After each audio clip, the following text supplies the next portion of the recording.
Hi friends, welcome to Dr. Nitya's Kitchen.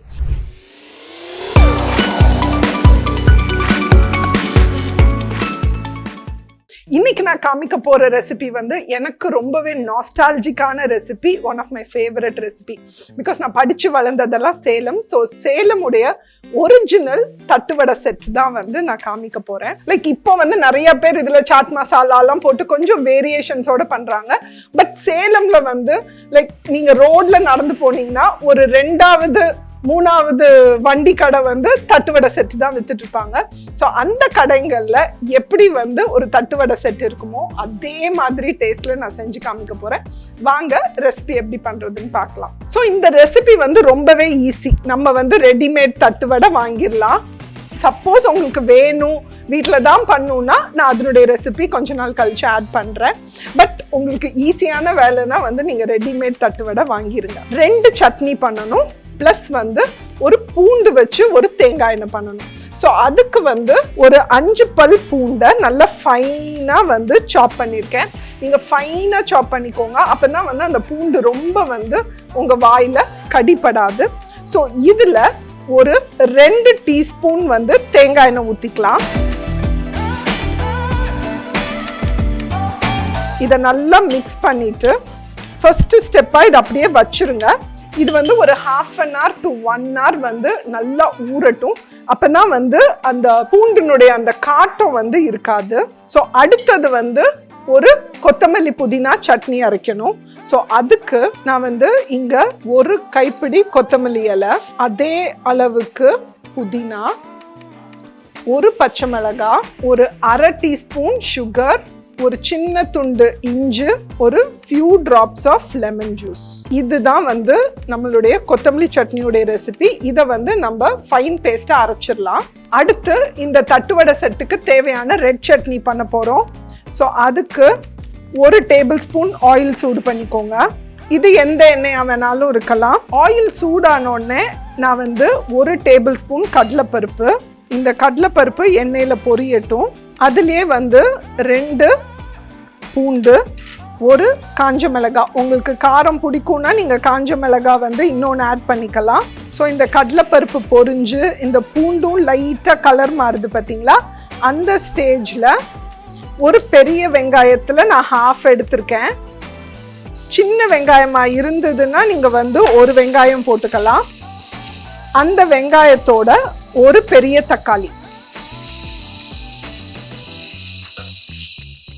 இதுக்கு தேவையான உப்பு போட்டு இந்த தக்காளி வந்து அந்த பச்சை வாசனை போற வரைக்கும் நம்ம குக் பண்ண போறோம். ஸோ இந்த தக்காளி வெங்காயம் இந்த சட்னிக்கு வெந்துட்டு இருக்கிறப்போ நம்ம உள்ள அந்த வெஜிடபிள் மிக்ஸ்சர் ரெடி பண்ணிடலாம். ஸோ இதுக்கு நான் 2 டேபிள் ஸ்பூன் கேரட் துருவினது வச்சிருக்கேன், அதை ஆட் பண்ணிக்கோங்க. 2 டேபிள் ஸ்பூன் பீட்ரூட் துருவினது, ஒரு 1/2 டீஸ்பூன் மாங்காய் துருவினது, ஒரு 2 டேபிள் ஸ்பூன் வெங்காயம் பொடியா வெட்டினது. ஸோ இதை வந்து நல்லா நம்ம வந்து மிக்ஸ் பண்ணி வச்சுக்கலாம். இதில் இப்போ நிறையா பேர் வந்து சாட் மசாலா போடுறாங்க, ஜீரா பவுடர் போடுறாங்க எல்லாம். பட் யூஸ்வலாக வந்து அங்கே அதெல்லாம் வந்து ஆட் பண்ண மாட்டாங்க. தக்காளி நல்லா வதங்கிருச்சு. ஸோ இந்த ஸ்டேஜில் ஒரு சின்ன துண்டு புளி ஆட் பண்ணிவிட்டு இந்த சட்னிக்கு தேவையான உப்பு போட்டு இதை வந்து நம்ம மிக்சியில் அரைச்சி பேஸ்ட் ஆக்கிடலாம். எப்போதுமே மிக்சியில் வந்து சூடாக எதையும் அரைச்சிடாதீங்க. டக்குன்னு அந்த ஸ்டீம் டெவலப் ஆகி வந்து மிக்சி திறந்துடும். ஸோ கொஞ்சம் ஆறட்டும். ஸோ இந்த சட்னியை நம்ம ட்ரான்ஸ்ஃபர் பண்ணிக்கலாம். பார்த்தீங்கன்னா தட்டுவடை செட்டுக்கு தேவையான எல்லாமே ரெடி பண்ணிட்டோம். இப்போ அசம்பிள் பண்ணிடலாம். ஸோ இப்போ தட்டுவடை செட் அசம்பிள் பண்ணுறதுக்கு ஃபர்ஸ்ட்டு ஒரு செட் தட்டுவடை வச்சுருங்க. இதுக்கு மேலே ஃபஸ்ட்டு நம்ம பண்ண அந்த பச்சை சட்னி இதை வந்து தின்னாக ஸ்ப்ரெட் பண்ணிடுங்க.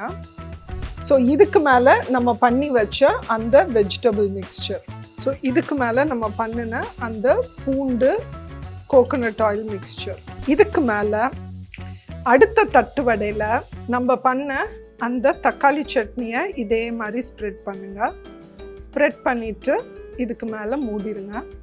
ஸோ இதுக்கு மேலே லைட்டாக வந்து கொத்தமல்லி தழை ப்ளஸ் கொஞ்சமாக ஓமப்பொடி.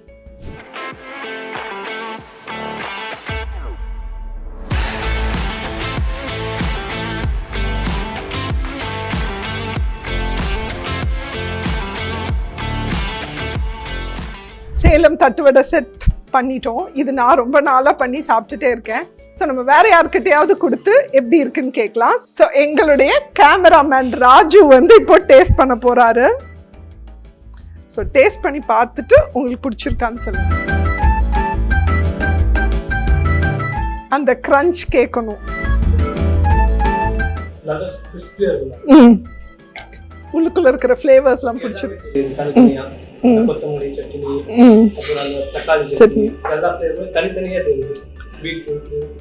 அந்த பூண்டு நல்லா இருக்கா? அந்த பூண்டு தேங்காய் எண்ணெய் ஃப்ளேவர் தனித்தனி டிஃபரண்ட் ஃப்ளேவரா இருக்கு. கரெக்ட். ரொம்ப நல்லா இருக்கு. தேங்க்யூ. ஸோ இந்த ஒரிஜினல் சேலம் தட்டுவடை செட் கண்டிப்பாக உங்கள் வீட்டில் ட்ரை பண்ணி பாருங்க. ஆக்சுவலாக வந்து இந்த சட்னி எல்லாம் வந்து ஃப்ரிட்ஜுக்குள்ள ஒரு 4-5 days இருக்கும். ஸோ நீங்கள் ரெடி பண்ணி வச்சுக்கிட்டீங்கன்னா இதை வந்து வச்சு ஈவினிங் டக்குன்னு செஞ்சிடலாம். செஞ்சுட்டு உங்களுக்கு எவ்வளோ பிடிச்சிருந்ததுன்னு சொல்லுங்க. இதே மாதிரி இன்னொரு சூப்பர் டேஸ்டியான ரெசிபியோட உங்களை சந்திக்கிறேன். அது வரைக்கும் பாய்.